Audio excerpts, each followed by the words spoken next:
Hello friends, welcome Sundar rapid form. இன்றைக்கி நம்ம எதை பற்றி பார்க்க போகிறோம் பார்த்தீங்கன்னா, மன்னவனூரில் 2வது நாள் தான் என்ன நடந்துச்சுன்னு பார்க்கலாம். ஸோ இங்கே நிறையா விஷயங்கள் இங்கே கற்றுக்க வேண்டியது இருக்குது. நம்ம இன்னும் கற்றுக்கிட்டே இருக்கலான்ற மாதிரி இருந்துச்சு.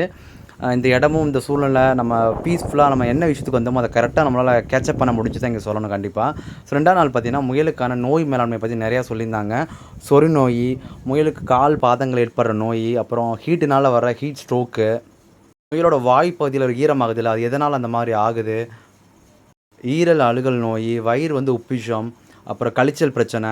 ஸோ எதனாலலாம் அந்த பிரச்சனை ஏற்படுது, அதை எப்படி சரி பண்ணலாம். இதில் இன்னொரு விஷயம் நான் ரொம்ப கற்றுக்கிட்ட விஷயம் என்னென்னு பார்த்தீங்கன்னா, முன் மலத்தை பார்த்தீங்கன்னா முயல் ரெகுலராகவே சாப்பிடுமா. அதுதான் அதோட ஜீரண மண்டலத்தை ரொம்ப சரி செய்யும்னு சொல்கிற விஷயம் புதுமையாக இருந்துச்சு. நான் இதை கவனிச்சிருந்திருக்கேன், பட் அது டீட்டெயில் தெரியாது. இது ரொம்பவே நல்ல ஒரு விஷயம் தான் சொல்லணும் உண்மையிலே. அது பார்த்திங்கன்னா, இவங்க மன்னவனூரில் பிளட் லைன் மெயின்டைன் பண்ணுறாங்க. 2 வெவ்வேறு ஃபேமிலிலேருந்து, இங்கேருந்து ஒரு பையனும் இங்கேருந்து பொண்ணும் இந்த மாதிரி தான் பண்ணுறனால உள் இணைச்சேர்க்கை இங்கே நடைபெறதில்லை. அதனால் முயல்கள் ஊனமாக பிறக்கிறது, கால் இழுத்துகிட்டே நடக்கிறது நிறைய பேர் சொல்கிறாங்க இல்லையா. ஸோ அதுக்கான தீர்வு எல்லாமே இங்கே தெரிஞ்சிச்சு உண்மையிலே. இங்கே மெயினாக பார்த்தீங்கன்னா 5 வகையான இனங்கள் வச்சுருந்தாங்க. White giant, New Zealand white, grey giant, chinchilla, black ஜெயிண்ட்டுன்ற மாதிரி வச்சுருந்தாங்க. அங்கோரா பார்வைக்கு வச்சுருந்தாங்க. டச்சு 2 வச்சுருந்தாங்க நாங்கள் போன டைமில். ஸோ நான் முயல்கள் 40 to 45 நாளில் பிரிச்சிடுவேன் அதோட குவாலிட்டி வைஸு. ஸோ இங்கே முயல்கள் ஜெயிண்ட் வெரைட்டியாக இருக்கனால 30-32 நாளில் பிரிச்சிடுறாங்க. ஸோ அதுவே ஒரு நல்ல சைஸில் வந்துடுது. ஸோ நம்மளோட குட்டிகள் பார்த்திங்கன்னா 2-3 மாத குட்டிகள் பார்த்திங்கன்னா இங்கே 1 மாத குட்டிலே வெயிட் அதிகமாக இருக்குது.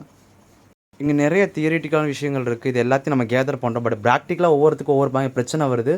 அதை நம்ம ஃபேஸ் பண்ணும்போது தான் இந்த விஷயம் அவங்க சொல்லியிருந்தாங்களா, நம்ம இதை பண்ணணுன்ற மாதிரி ஐடியா நிறைய கிடைக்குது. ஸோ கொடைக்கானல் கிளைமேட்டுக்கு அங்கே இருக்க முயலுக்கு ரொம்பவே ஆப்டாக இருந்துச்சுன்னு தான் சொல்லணும். அவங்க ரெகுலராக குச்சி புண்ணாக்கு கொடுக்குறாங்க. அங்கே கிடைக்கிற முள்ளு முருங்கை இலை புல்லை தான் அவங்க கொடுக்குறாங்க. காஞ்ச புல்லை கூட அங்கே சாப்பிட்டு முயல் நல்லா இருக்குது. ஸோ முயலை பார்த்தோன்னே இதுக்கு என்ன பிரச்சனை இருக்குன்றது கண்டுபிடிக்கிற அளவுக்கு நிறையா விஷயங்கள் அங்கே சொல்லிக் கொடுக்குறாங்க.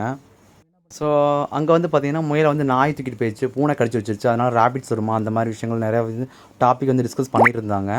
ஸோ உங்களோட முயல் இருக்கிற இடம் ரொம்ப பாதுகாப்பாக இருக்கணும். யாராவது உள்ளே வெளியே போனால் லாக் எல்லாமே இருக்கணும்.